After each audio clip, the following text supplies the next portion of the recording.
Kamepalli road ప్రమాదంపై chief whip జీవి ఆంజనేయులు విచారం వ్యక్తం చేశారు.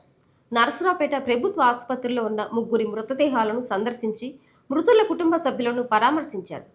ఉదయం ఆటో లారీ ఢీకొని ముగ్గురు మృతి చెందగా మరో 7గురికి తీవ్ర గాయాలయ్యాయి.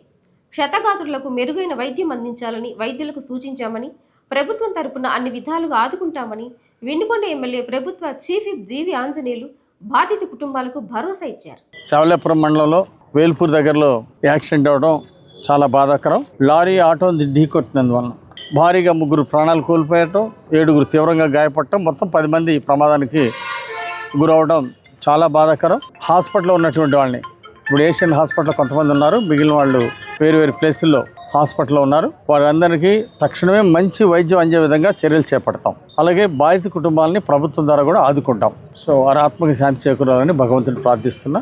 ఇలాంటి సంఘటన జరగడం చాలా దురదృష్టకరం. అందులో వీరందరూ కూడా నా కాన్స్టిట్యున్సీ వేల్పూర్ గ్రామం అవటం చాలా విచారకరం.